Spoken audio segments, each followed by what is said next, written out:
அனைவருக்கும் வணக்கம்.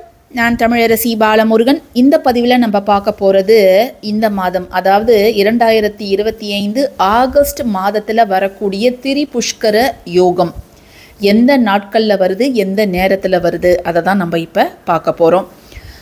நம்ம இந்த யோகத்தை ஒவ்வொரு மாதமும் எப்போ வருது அப்படிங்கிறத நான் முன்னாடியே உங்கள் கூட ஷேர் பண்ணிடுவேன். ஆனால் இந்த மாதம் கொஞ்சம் தாமதமாகிடுச்சு.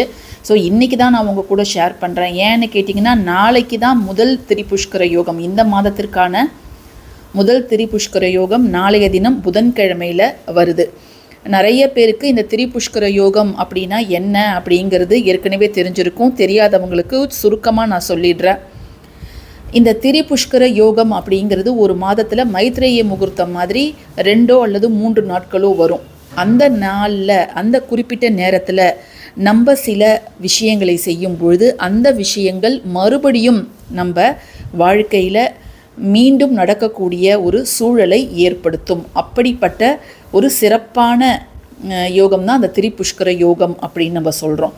திரி அப்படின்னா 3 அப்படிங்கிறது அர்த்தம். ஸோ ஒரு குறிப்பிட்ட நாள், ஒரு குறிப்பிட்ட திதி, ஒரு குறிப்பிட்ட நட்சத்திரம், இவை 3ம் சேர்ந்து அமையும் பொழுது அதை நம்ம திரிபுஷ்கர யோகம் அப்படின்னு சொல்கிறோம்.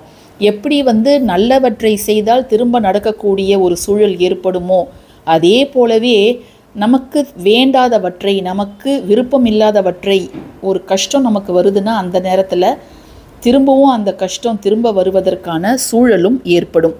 அதனால் நமக்கு தேவையில்லாத விஷயங்களை அந்த நேரத்தில் நம்ம தயவு செஞ்சு செய்யக்கூடாது. அதுக்காகவாது அந்த நேரம் எப்போ வருது அப்படிங்கிறத நம்ம முன்கூட்டியே தெரிஞ்சுக்கணும்.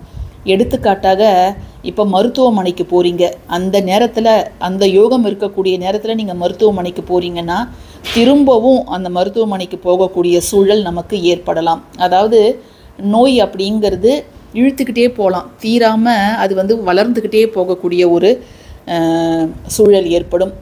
அப்படி இல்லை, நீங்கள் போய் அந்த நேரத்தில் போய் கடன் வாங்குறீங்க, அந்த நேரத்தில் போய் நகையை அடமானம் வைக்கிறீங்கன்னா திரும்ப கடன் வாங்குவதற்காகவும் திரும்ப நகையை அடமானம் வைப்பதற்காகவும் ஒரு சிச்சுவேஷன் உருவாகும். ஸோ அதெல்லாம் நம்ம தடுத்துடலாம். அந்த நேரத்தில் நம்ம நல்லது செய்கிறோமோ இல்லையோ, இதை மாதிரியான விரும்பத்தகாத விஷயங்களை நம்ம செய்யாமல் இருந்தாலே நம்ம கொஞ்சம் பாதுகாப்பாக இருப்போம். அப்படிங்கிறதுக்காக இதை ஒரு கொஞ்சம் கேர்ஃபுல்லாக ஹேண்டில் பண்ண வேண்டிய நேரம் அப்படின்னு கூட நம்ம சொல்லலாம்.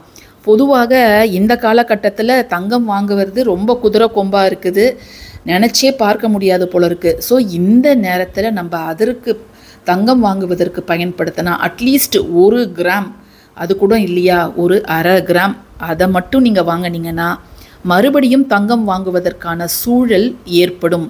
அந்த விஷயத்தை நம்ம திரும்ப 3 முறை செய்வோம் அப்படின்னு சொல்லப்பட்டிருக்கு.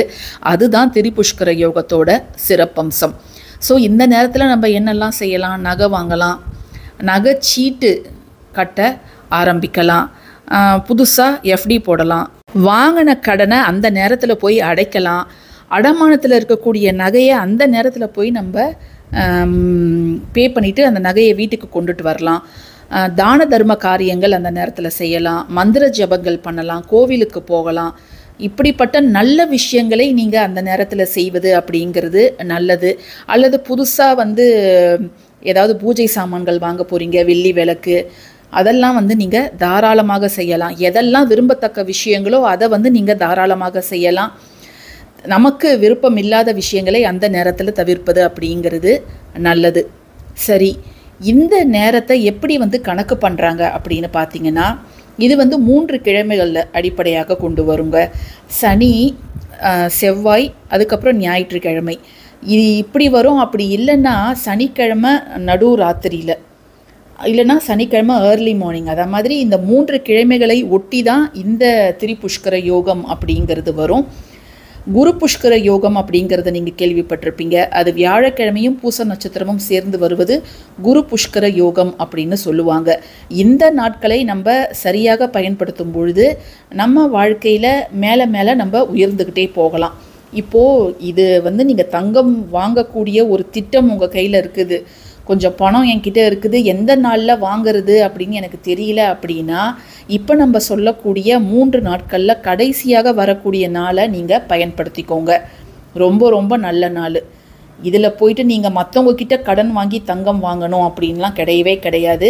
உங்களுக்கு ஒரு பிளான் இருக்குது, நான் இதை மாதிரி வந்து ஒரு கம்மல் வாங்க போகிறேன், இல்லை ஒரு மூக்குத்தி வாங்க போகிறேன் அப்படின்னா இந்த நாளை வந்து நீங்கள் அதுக்காக ஃபிக்ஸ் பண்ணிக்கிட்டிங்கன்னா நிச்சயமாக நல்ல பலன் அப்படிங்கிறது உங்களுக்கு கிடைக்குங்க.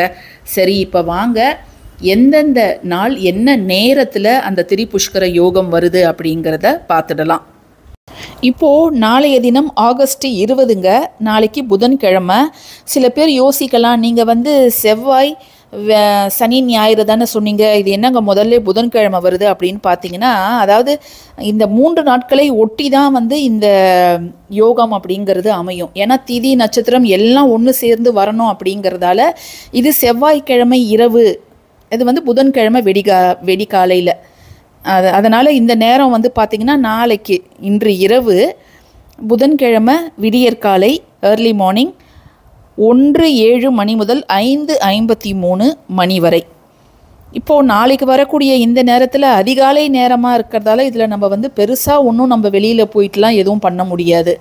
இப்போ வந்து இதே பகல் நேரமாக இருக்குது அப்படின்னா ஒரு ரெஜிஸ்ட்ரேஷன் நீங்கள் வச்சுருக்கீங்கன்னா அந்த நேரத்தில் நீங்கள் போயிட்டு ரெஜிஸ்டர் ஆஃபீஸில் ரெஜிஸ்ட்ரேஷன் பண்ணுறதுக்கு நீங்கள் ஃபிக்ஸ் பண்ணிக்கலாம். வெடியேறு காலையில் இருக்கிறதால நகை கடைக்கும் நம்ம போக முடியாது.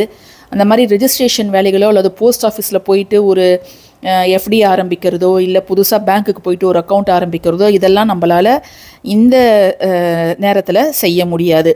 அடுத்த திரிபுஷ்கர யோகம் என்னைக்கு வருதுன்னு பார்த்தீங்கன்னா ஆகஸ்ட் 25 திங்கட்கிழமை, அதாவது ஞாயிற்றுக்கிழமை இரவு இது வந்து வருது. அதாவது திங்கட்கிழமை காலை அதிகாலை 2:05 மணி முதல் 5:56 மணி வரை. ஸோ இதுவும் நம்ம முன்னாடி இருக்கக்கூடிய யோகம் மாதிரியே தான் இருக்குது. டைம் வந்து அன்டைமாக இருக்கிறதுனால இந்த நேரத்தில் பெருசாக ஒன்றும் நம்ம கோவிலுக்கு போகிறதோ எந்த நல்ல விஷயங்களும் நம்ம வீட்டுக்கு வெளியில் போய் செய்ய முடியாது. பிரம்ம முகூர்த்த வேலையில் நம்ம பூஜை பண்ணலாம். நம்ம வீட்டில் பூஜை பண்ணுறது அப்படிங்கிறது ரொம்ப நல்லது.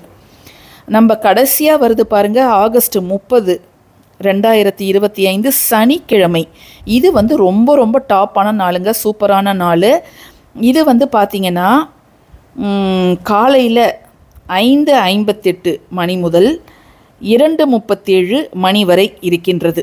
இது சனிக்கிழமை. இது வந்து கரெக்டாக அந்த திரிபுஷ்கர யோகம் சனிக்கிழமை வரக்கூடிய நாளில் இருக்குது. அதுவும் டைமும் பார்த்திங்கன்னா மதியம் 2:30 மணி வரைக்கும் இந்த திரிபுஷ்கர யோகம் இருக்குது ஞாயிற்றுக்கிழமை. அதனால் நகை கடைக்கு போகிறவங்க இல்லை புது துணி வாங்குறவங்க அவங்கெல்லாம் இந்த நேரத்தை பயன்படுத்திக்கலாம். அல்லது கோயிலுக்கு போகிறவங்க, தான தர்ம காரியங்கள் செய்கிறவங்க அவங்கெல்லாம் இதை நீங்கள் தாராளமாக செய்யலாம். பட் பேங்க்குக்கோ போஸ்ட் ஆஃபீஸ்க்கோ இந்த நாளில் நீங்கள் போக முடியாது, எல்லாமே க்ளோஸ்டாக இருக்கும். ஸோ இப்படி தாங்க நீங்கள் வந்து ஒரு மாதத்தில் முன்னாடியே இதை நம்ம பார்த்துட்டோன்னா நம்ம அதுக்கு தகுந்த மாதிரி என்ன விஷயத்தை எந்த நாளில் செய்யலாம் அப்படிங்கிறத பிளான் பண்ணிக்கலாம். நான் வந்து இந்த மாதம் கொஞ்சம் லேட்டாக கொடுத்துட்டேன், சாரி. இல்லைனா நம்ம முன்னாடியே அதுக்கு தகுந்த மாதிரி நீங்களும் பிளான் பண்ணியிருப்பீங்க. ஸோ இப்போ இருக்கக்கூடிய அந்த 10 நாளில் நீங்கள் என்ன பண்ணணுமோ நீங்கள் பிளான் பண்ணிக்கலாம். பதிவு பிடிச்சிருந்ததுன்னா கட்டாயமாக லைக் பண்ணுங்கள், ஷேர் பண்ணுங்கள். தேங்க்யூ ஃபார் வாட்சிங் திஸ் வீடியோ. நன்றி.